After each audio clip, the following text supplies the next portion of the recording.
Hello and welcome to another video. Today we're just going to go ahead and finish off the second half of this marker illustration. So we're going to just jump into it, I guess.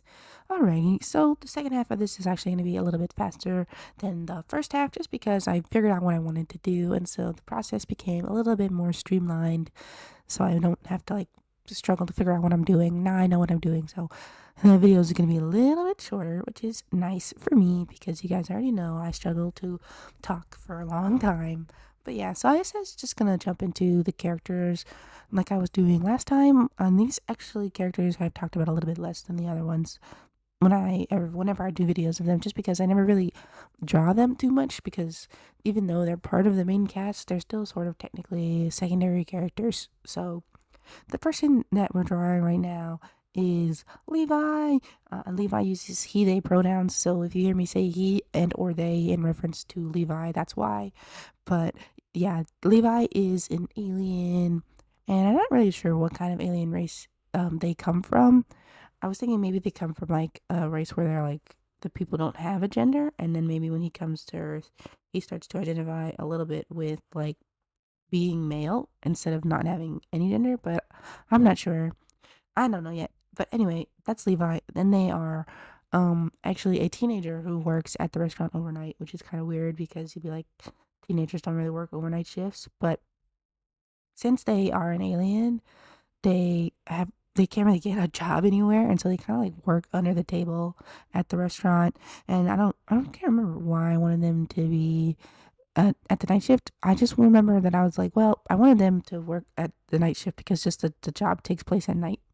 And so even though they're a teenager, they work the night shift because I guess even though they're an alien, they wouldn't really know about like human culture, like going to school and stuff. And I know I said the other characters don't really know that Levi is an alien except for James. And so I had to think of a reason of why they worked the night shift. I believe that it was because they were homeschooled in the middle of the day. Like during the daytime they go to homeschool.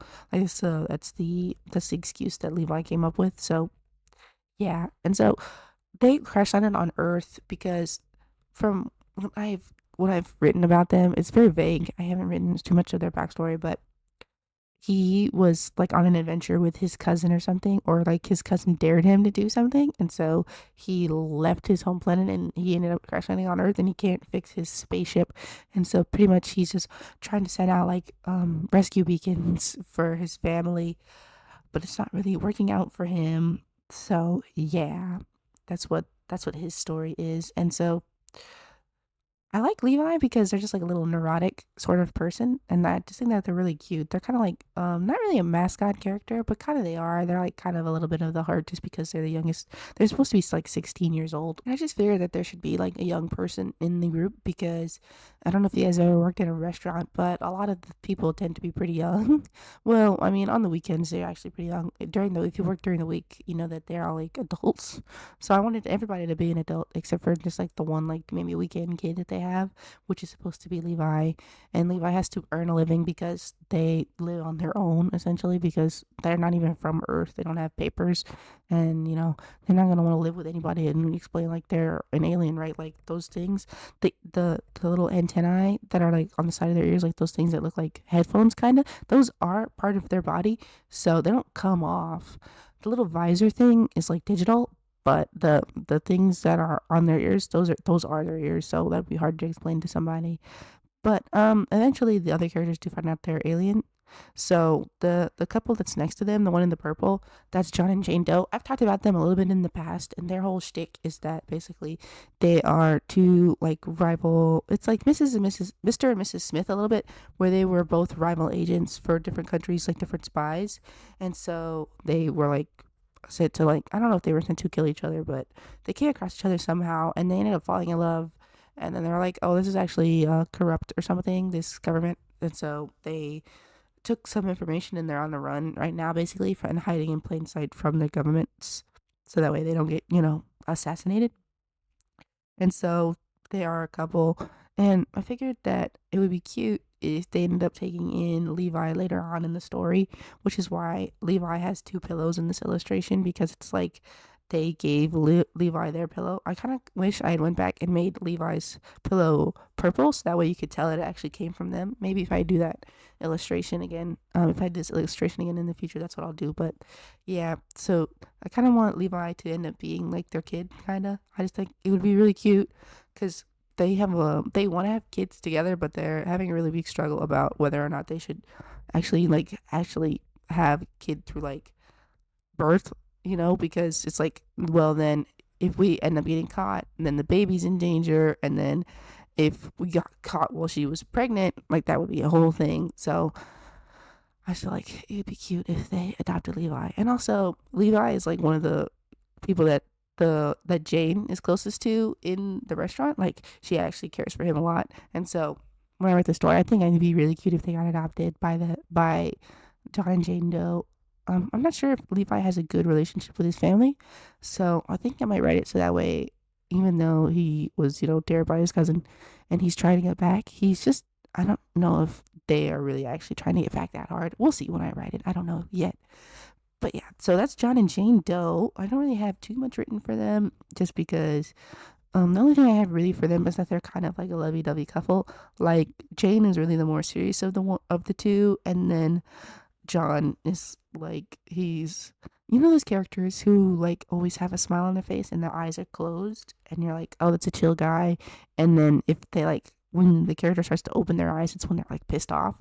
That's the kind of character that I wanted John to be. So generally, he's pretty chill and laid back, but if he gets pissed off, then he's like actually scary.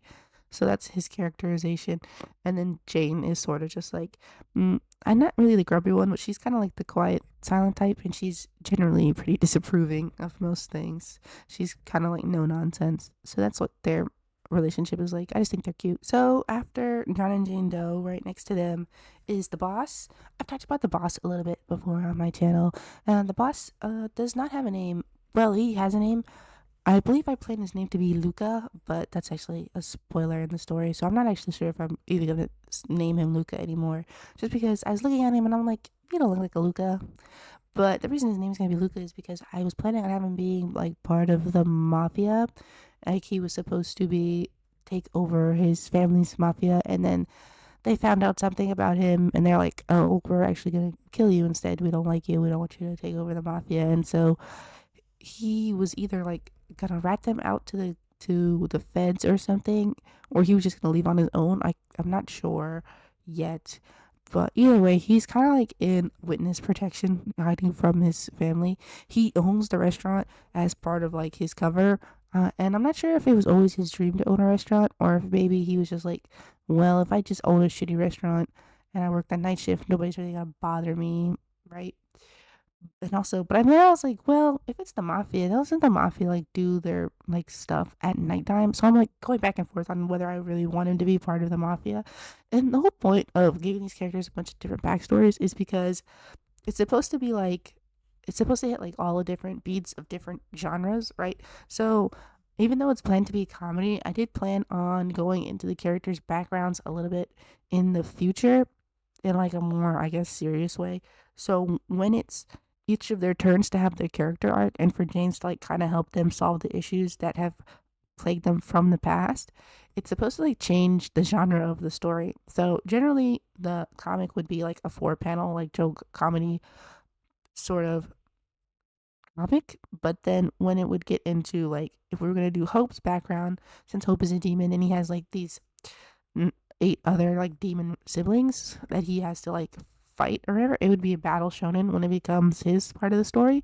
And then when James has to help Sky, it would be like a comic book story. And then when James has to help Levi, it would become sci-fi. And then when it becomes his turn to help John and Jane Doe, it become a spy thriller, right? So it's sort of like trying out all sorts of genres. And then it was supposed to be like a crime drama when it was getting to the boss's turn, but I'm like, is crime drama too similar to spy thriller? I don't think so. But also, I don't know. I think that writing my Mafia Couple OC will help me figure out if I still want to make the boss part of the Mafia. But I think it's actually kind of ironic that he was supposed to be the boss of the Mafia and then he ends up owning a restaurant and they still call him the boss anyway. I just think that's cute. I think that's fun. So yeah, that's what the idea of the boss is supposed to be. So after the boss, we have right next to him in the brown. That's the inspector. I've talked about the inspector a little bit in a different sketchbook tour I did on my most recent sketchbook, the one that I'm working on previous to the one I'm working in right now. So the inspector is basically what it says on the tin. He is a food inspector and he has a rivalry with the boss, and he comes into the restaurant pretty frequently to try to catch him up and try to get the restaurant shut down. And so his relationship with the boss is basically antagonistic, but the boss is also antagonistic toward him, but he actually does enjoy the rivalry that they have. So he actually kind of looks forward to having the inspector come over, while the inspector is kind of like, I hate you, bro. Like, don't look forward to seeing me. You should dread seeing me. This sucks, right? So I'm not really sure what their relationship is. For a while, I was floating the idea that maybe the inspector is not, well, he is actually a food inspector. Like, he went and he got all his certifications done so he could be a food inspector. But the reason why he did that is actually for a petty reason. That he's actually the boss's old rival from his mafia days. And so he was like, I can't believe he found him. And he was like, yo, you ran away from your mafia responsibilities and you ran away from fighting me and being like rival bosses so you could work at a restaurant. Like, you're not gonna get away from fighting me, bro. I'm gonna figure out a way to fight you. And so he becomes a health inspector as a way to them continuing the rivalry. And I was like, wow, that's really petty, and that's a lot of dedication for someone you claim to hate guy. And so that was kind of the idea behind him. And I'm not sure if I want to keep that backstory, because now I'm like, well, I don't even know if I want the boss to still be part of the mafia. And so I'm like, but I'm like, there's something about that is just like so compelling to me. Is just like hating someone so much that you just follow them around so you can hate them in different areas of their life. I just think that's sort of funny. And so I'm tempted to just keep the boss part of the mafia just because I like the way that it sets up the dynamic between him and the inspector. Because if I made him like something else, like a vampire, I feel like it would be a little bit less fun. So I guess it could be fun if the boss was like a vampire and then the inspector was like a vampire hunter that just follows him around. It's like, well, I he sucks at like being a vampire hunter, and so it's like, well, I can't kill you as a vampire hunter, but I could shut down your restaurant. I don't know. That could also be funny. I don't know though. Because I feel like the sci-fi, not sci-fi, the supernatural stuff is kind of covered with whole being a demon. So I think I might stick with a crime drama, but I'm not sure yet. We'll see. We'll see. I'm sorry I'm not talking about the coloring too much of this piece. I did talk about the techniques that I went about doing for this piece in Monday's video. So if you want to learn more about what I'm doing for the coloring, you can go ahead and watch that video. But today I just want to talk a little bit more about the characters. I will talk a little bit about maybe the color selection for the characters. So Levi's color scheme is always going to be green, and for Jane Doe, her color is supposed to be purple. And I had another character, I had another color picked out for her husband John Doe. It's actually supposed to be a dark blue, but I was like, I already have blue in here. But now I'm realizing, now that I'm looking at this, I'm like, I don't have any pink people. Like, I forgot to make anybody pink, and so now I have to figure out whose color I want to be pink. I can't believe I left pink out. Now I'm looking at it, I'm like, hey, there's no pink here. Because I was trying to do a rainbow color, and I always forget that pink is not technically in the rainbow. So I was like, Roy G. Biv, which, if you know Roy G. Biv, it's red, orange, yellow, green, blue, indigo, violet. And so I don't really have indigo on here either, but it's thought that dark blue was supposed to be indigo, but I was like, I don't really want to do dark blue because I don't really have any markers that are dark blue. I have enough variety in them to just use 3 shades. They're all pretty they're all pretty dark. All the dark, all like the indigos that I have, and so I was like, I can't really do that. And so I was like, well, I'll just make both of them purple because they're both like, since they're so close together, they're also like a unit because they're married. So I was like, I'll just make both of them purple. And then the boss's color has always been black, so I colored him in gray.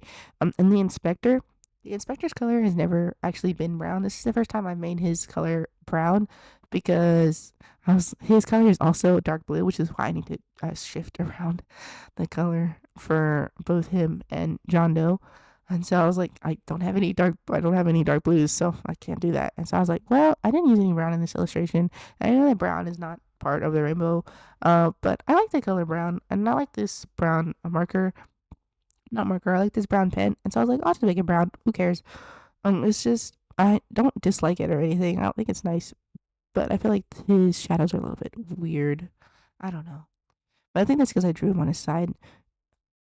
But I was like, I need a little bit of variety in poses. I'm not great at drawing side profiles, but I think it actually came out pretty okay. I've been practicing a lot more just because I'm trying to get better at composition for paneling. And I was watching a YouTube video about comic paneling, and it's like if you're gonna panel out a comic, the character, like the camera, should not be in like the same position twice, more than twice in a row on a page. Like, so apparently comics typically have like 5 panels, right? And so you got to vary like the camera angle. And so I was like, well, and if I'm going to be varying the camera angle when I do comics and stuff, I'm going to have to get better at side profiles and 3/4 view and stuff. And so I've always been trying to get better at those things, but I'm like really motivated to do that now because I am trying to work on a comic of some kind. This is not really going to be the first comic that I ever published, just because I've talked about it. I've been planning this comic for 8 years, so it's like one that I'm really attached to, and also I plan for it to be actually like super long. And so some of the advice I've seen for making comics is, if you're gonna start making comics, do not start with your super long precious baby comic. And this is my super long precious baby comic, so I really don't want to start off with this one. Even though it's supposed to be like a comedy strip type thing, and it's only supposed to be like 4 panels long, and then I could like build up those panels before I get to like the really action packed stuff that I have planned for it later. I just don't I just don't want to start with this one just because it's kind of intimidating, and I'm still trying to get the characterization and the backgrounds for these characters down. I have to just figure out how I want to split up the time so that I could do that, because I've had so much time to work on their backgrounds, and their backgrounds are really vague, and I just doodle them from time to time, but that's not really conductive to actually trying to get a comic done, you know? And so I have to like find a time to sit down and actually write things out for them, like planning out scripts, planning out backgrounds and stuff. And it's just like, since I've had them for so long, I'm kind of stuck in this area where I'm like, if I actually work on them and I actually work on the comic, then it's like it's getting close to being like done, and that's like super intimidating to me. And so I just gotta find a way to get over that. I'm just really tired of being like stun locked basically when it comes to working on projects that I want to do. I'm just one of those people that is like always stuck in their head, kind of, and I'm like always thinking about and planning stories that I want to make, but I have trouble actually executing ideas and actually forcing myself to write things, just because I get so easily intimidated all the time by things, and like worrying about if people are actually gonna like it or not. And listen, man, no offense to other people, right? Who gives a shit if other people like it? If I like doing it, I should do it. And I do like comics, right? I like to read comics. I like to write. I like to draw. Comics is like the culmination of all the things that I like to do, and all the things that I like to not congest, to ingest, I guess, to take in. All the things that I like to read, write, whatever. And so it's like, if you like to do it, you need to push yourself to do it. And who cares if anybody else likes it? If people like it, that's great. That's super. But ultimately, I'm not really doing it for other people. I mean, you could say that creation is sort of like something that you give to others, but I feel like creation is inherently selfish, and a little bit, if that makes sense. Not in the way that's like, oh, these are my characters, I do with them what I want. It could be that in a certain way, but like wanting to bring your ideas to life is kind of like, is indulging yourself, kind of, right? And so it's like, if I wasn't indulging myself, I wouldn't write the characters, I wouldn't do anything with them. And so I'm trying to be nicer to myself and to indulge myself in making characters and doing stories and stuff. So I'm trying to be like, yo, do it. Just do it, guy, okay? You like to do it. You want to get your stories out there. Maybe people will read it, maybe they won't. But if you really have the drive and the motivation to get it done, you should do it. And I do have the drive and I do have the motivation. It's just I get scared, and I'm tired of being scared all the time. I don't know about you guys, but I've been scared for like my whole life. I'm tired of being scared. I'm trying to do stuff now, right? And so now that I'm older, I'm like, it's enough being scared. Like, suck it up. Not to say that it's bad to be scared or anything, but just for me, I'm like, you need to get over it. So anyway, we're basically at the end of the video. I hope you guys enjoyed spending this time with me, and you don't mind my rambling.